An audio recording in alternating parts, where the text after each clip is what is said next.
নমস্কার বন্ধুরা, সীমাজ কিচেনে সকল বন্ধুকে স্বাগত জানাই। বন্ধুরা, আজ আমি সকলের প্রিয় একটা রেসিপি নিয়ে হাজির হয়েছি, তা হলো দুধ পুলি পিঠা বা ক্ষীর পুলি পিঠা। এই পিঠাটা বানানো খুব সহজ, আর এটা যে কেউ খুব সহজে বানিয়ে নিতে পারবেন। অনেক সময় পিঠাটা ঠান্ডা হলে শক্ত হয়ে যায়, বা দুধ বা ক্ষীরের যেটা টেস্ট হওয়ার দরকার সেটা আসে না। আপনারা যদি এইভাবে একবার বানান, পিঠাটা খেতে হবে খুব সুস্বাদু আর নরম হবে। প্রিয় বন্ধুরা, আমার চ্যানেলে প্রথম ভিডিও দেখছেন, ভিডিওটি ভালো লাগলে আমার চ্যানেলে সাবস্ক্রাইব করে আমার পাশে থাকবেন, আর পাশে থাকা বেল বাটনটি অন করে দেবেন। তাহলে আগামী দিনে কোনো ভিডিও আপলোড করলে নোটিফিকেশান পৌঁছে যাবে সবার আগে আপনাদের কাছে। আর পুরনো বন্ধুদের অসংখ্য ধন্যবাদ আমার সাথে থাকার জন্য। চলুন তাহলে আজকের ভিডিওটা দেখে নিই। দুধ পুলি পিঠে বানানোর জন্য আমি এখানে ভেলি গুড় নিয়ে নিয়েছি, এটা আমি টুকরো টুকরো করে নিয়েছি। আর এখানে 2 চামচ জল দিয়েছি, গ্যাসের আছে গরম করে গুড়টা গলিয়ে নিয়েছি। আপনারা চাইলেও চিনি বা আখের গুড় নিতে পারেন। একটু ফুটে গেলে গুড়ের গন্ধটা যখন চলে যাবে, নারকেলটা দিয়ে দেবেন, আর অনবরত নাড়তে হবে যাতে না কড়াইয়ে লেগে যায়। আমি এখানে একটা নারকেলের পরিমাপ করে আমি গুড়টা নিয়েছি। আরও যদি আপনারা বেশি নারকেল নেন তাহলে গুড়ের পরিমাপটা বাড়িয়ে দেবেন। তাছাড়া গুড় বেশি নারকেল কম, নারকেল বেশি গুড় কম, ব্যালেন্সটা পুরটা ভালো হবে না। আর এইভাবে তৈরি করবেন, নাড়াচাড়া করে তৈরি করে নিতে হবে পুরটা। আপনারা গুড় দিয়ে যদি বেশি পরিমাণে নারকেলের পুর রেডি করেন, তাহলে অনেক দিন সংরক্ষণ করে রাখতে পারবেন, সহজে খারাপ হয়ে যাবে না, আর যখন খুশি বানিয়ে পিঠে খেতে পারবেন। আপনারা কিভাবে বুঝবেন যে পুরটা হয়ে গেছে, সেটা আমি বলে দিচ্ছি আপনাদেরকে। পুর পিঠার খুব রসালো হবে না। কড়াইয়ে দেখুন খুব সহজে নারকেলটা উঠে যাচ্ছে, আর রস রস ভাব নেই, কড়াইয়ে লেগে যাচ্ছে না। তাছাড়াও খুন্তিতে গুড়টা হাত দিলে হাতে চ্যাটচ্যাট করবে না। এ থেকে বোঝা যাবে যে পুরটা হয়ে গেছে, এবং খুব সুন্দর পুরটা হয়েছে। এবার আমি গ্যাস অফ করে যখন পুরটা ঠান্ডা হয়ে যাবে তখন অন্য পাত্রে রেখে দেবো। পুলি পিঠে বানানোর জন্য পিঠেটা আমি রেডি করে নেবো। তার জন্য আমি গ্যাসে কড়াই চাপিয়ে দিয়েছি, পরিমাণ মতো জল নিয়ে নিলাম, আর দিয়ে দিলাম সাথে একটু নুন। নুনটা যদি দেওয়া হয় পিঠেটার টেস্ট খুব ভালো হবে, সেই জন্য আমি একটু নুন দিয়ে দিলাম। যখন জলটা ফুটে আসবে সেই সময় আমি 1 বাটি শুকনো চালের গুঁড়ি দিয়ে দিলাম, সাথে দিয়ে দিলাম 2 চামচ সুজি। এবার খুন্তি দিয়ে একটু নাড়াচাড়া করে দিলাম, যাতে সব জায়গায় ঠিকভাবে গরম জলটা পায়। এবার গ্যাস অফ করে আমি 5 মিনিটের জন্য ঢাকা দিয়ে রেখে দেবো। এতে কী হবে, চালের গুঁড়িটা ভাপে অনেকটাই নরম হয়ে যাবে, আর ডোটা মাখা খুব নরম হবে। দুধ পুলি পিঠা বা ক্ষীর পুলি পিঠাও বলতে পারেন। তার জন্য আমি নিয়ে নিয়েছি এখানে ফ্যাট মিল্ক। আপনারা যতটা দুধ দেবেন তত ভালো পিঠেটা খেতে লাগবে, সুস্বাদু। যত ক্রিমি হবে ততটাই পিঠে সুস্বাদু লাগবে। তাই আমি দুধ অনেকটাই দিয়ে দিলাম। আপনারা যেমন খুশি দুধ দিয়ে দিতে পারেন। আমি এটা ফুটতে দিয়ে দেবো এখন। দুধ অনেকটাই আছে যেহেতু গ্যাসের ফ্লেম অন করে দিয়ে মিডিয়াম ফ্লেমে আমি এটা ফুটতে দেবো। আমি ফাটিয়ে নিয়েছি এখানে 2টো এলাচ। এলাচের গন্ধটা বেশ সুন্দর লাগে, তাই এলাচটা দিয়ে দুধটা ফুটতে দেবো। তারপর চলে যাবো আমি পরের স্টেপে। এবার চালের আটাটা একটু গরম থাকতে থাকতে ভালো করে মেখে নিতে হবে। এই আটাটা যত ভালো করে মেখে নেবেন তত ভালো পিঠেটা হবে আর নরম হবে, আর পিঠেটা ঠান্ডা হলেও শক্ত হবে না। আটাটা মাখতে মাখতে আপনারা যখন বুঝতে পারবেন যে আটাটা কত স্মুথ হয়েছে, তখন বুঝবেন যে আপনার আটাটা মাখা হয়ে গেছে। আমার সময় লেগেছে 5 থেকে 10 মিনিট সময় লেগেছে। আপনারা হাত দিয়ে চাপ দিয়ে এভাবে আপনারা মেখে নেবেন। দেখুন কতটা স্মুথ হয়েছে। এরকম যদি আপনারা চালের আটাটা স্মুথ করে মেখে নিতে পারেন, তাহলে কিন্তু পিঠেটা গড়ার সময় ফেটে যাবে না। আমি পুরো আটাটাই একসাথে রেখে দেবো না, এতে বাতাসে কিন্তু শুকিয়ে যাবে আটাটা, তখন পিঠেগুলো গড়তে খুবই অসুবিধা হবে। তার জন্য আমি অর্ধেকটা আটা রেখে দিলে আমি একটু গড়বো, আর অর্ধেকটা আমি ঢাকা দিয়ে রেখে দেবো।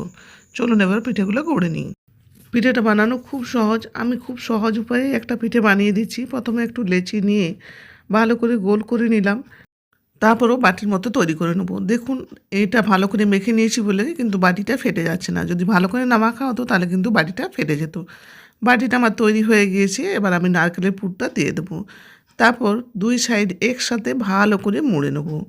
এইভাবে যদি মোড়া হয় তাহলে কিন্তু পুরটা বেরোবে না চট করে। ভালো করে আমি চারদিকে মুড়ে নিয়েছি। তারপরও কখনো কখনো আবার পুরটা বেরিয়ে যায়। যাতে না পুরটা বেরিয়ে যায়, সাইডগুলোতে দেখুন আমি মুড়ে নিয়েছি। এইভাবে আবার মুড়ে নেব। দেখুন এইভাবে মোড়ার ফলে তাহলে কিন্তু সাইডটা আর চট করে ফেটে যাবে না চাপে। যখন সেদ্ধ হবে চাপে কিন্তু পুরটা বেরিয়ে যায়। দেখুন কত সুন্দর পিঠেটা তৈরি হয়ে গেছে। আমি আপনাদেরকে আর একটা করে দেখিয়ে দিচ্ছি, আপনারা এইভাবে বানিয়ে নিতে পারেন। পিঠেটা খুব সহজেই বানানো হয়ে যাবে আর পুত বেরিয়ে যাবে না। আর তাছাড়াও যদি আপনারা অন্যভাবে বানিয়ে নিতে পারেন তাহলে কিন্তু সেটা বানিয়ে নেবেন, ভালো করে ঠিকভাবে মুড়ে নেবেন। আমি আর একটা করে দেখিয়ে দিলাম আপনাদেরকে। এভাবে আমি অনেকগুলোই করে নিয়েছি। এবার এগুলো শুকিয়ে যাতে না যায় তার জন্য আমি এগুলো দুধে ফেলে দেবো। দেখুন দুধটা আমার অনেকটা ফুটে কমে গিয়েছে। দুধের সাথে পিঠেটা যত ফুটবে আর দুধটা তত ঘন হবে, পিঠেটা খেতে ভালো হবে। দুধটা আগের চেয়ে অনেকটাই ঘন হয়ে গেছে। পিঠেগুলো আমি আস্তে আস্তে ফেলে দেবো আর বাকি পিঠেগুলো আমি গড়ে নেব। বাকি পিঠেগুলো গড়ে আমি দুধে ফেলে দিলাম। আপনাদেরকে আর ডিটেলসে দেখালাম না, তাহলে ভিডিওটা অনেক বড় হয়ে যাবে। আর দুধে ফেলার পর 2 মিনিট 2-এর মতো ফুটতে দেবেন, সহজে নাড়বেন না। আর যদি সহজে নেড়ে দেন তাহলে কিন্তু ভেঙে যাবে। আমি মিনিট 2-এর মতো ফুটে নিয়েছি। এবার খুন্তি দিয়ে তলা দিক থেকে নেড়ে নেব। এতে কী হবে, পিঠেটা ভাঙবে না। আর যদি কড়াইয়ে কোনো পিঠে লেগে থাকে তাহলে কিন্তু সহজে উঠে যাবে আর চট করে নাড়া হয়ে যাবে। আমি এবার মিডিয়াম টু লো ফ্লেমে ফুটিয়ে নেব। শুধুমাত্র মিডিয়াম টু লো ফ্লেমে বেশ কিছুক্ষণ ফুটিয়ে নিলে হবে না, মাঝে মধ্যে নাড়াচাড়া করে নিতে হবে। নাড়াচাড়া না করলে দুধের সরটা ওপরেই রয়ে যাবে আর পিঠেগুলো নিচে লেগে যাওয়ার সম্ভাবনা থাকবে। যাতে না লেগে যায় মাঝে মধ্যে পিঠেটা নেড়ে নেবেন। এইভাবে বেশ কিছুক্ষণ নাড়াচাড়া করলে পিঠেটাও সেদ্ধ হয়ে যাবে, তৈরি হয়ে যাবে আর দুধটাও কমে আসবে। দেখুন অনেকটাই দুধ কমে গিয়েছে। এখানে আমার একটা ভিডিও স্কিপ হয়ে গেছে। আমি এখানে গুঁড়ো দুধ দিয়েছিলাম, সেটা আপনাদেরকে দেখানো হয়নি। গুঁড়ো দুধ আমি হাফ বাটির মতো দিয়েছি। এতে ক্ষীরের মতো টেস্ট লাগবে খেতে। দুধের পিঠাতে যদি গুঁড়ো দুধ দেওয়া হয় তাহলে পিঠের স্বাদ কিন্তু দ্বিগুণ বেড়ে যায়। এটি ক্ষীরের মতো টেস্ট লাগবে, খুবই সুস্বাদু লাগবে খেতে। দুধটা অনেকটাই কমে গিয়েছে। না আবার কিছুক্ষণ আগে আমি গুড়টা দেবো, গুড়টা আগে দেবো না। আমি দিয়ে দেবো 1 বাটি খেজুর গুড়। খেজুর গুড় দিয়ে দুধ পুলি পিঠে বা ক্ষীর পুলি পিঠে খেতে খুবই ভালো লাগে। আপনারাও খেজুর গুড় থাকলে খেজুর গুড়টাই দেবেন।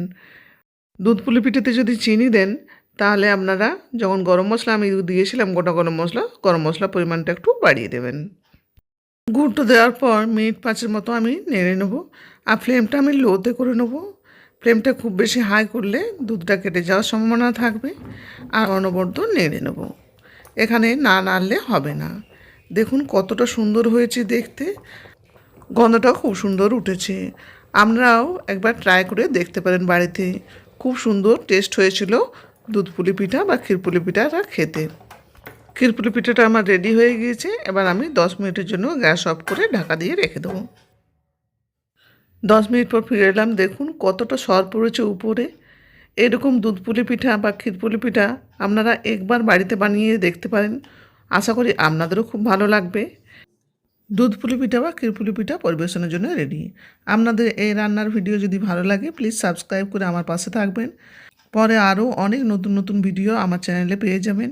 আর ভিডিওতে দেখার সাথে সাথে যদি ভিডিওটা ভালো লাগে একটা লাইক দেবেন আর বন্ধুদের সাথে শেয়ার করবেন। আজকের ভিডিওটি এই পর্যন্ত। সবাই সুস্থ থাকুন, ভালো থাকুন। আজকের ভিডিওটি শেষ পর্যন্ত দেখার জন্য ধন্যবাদ।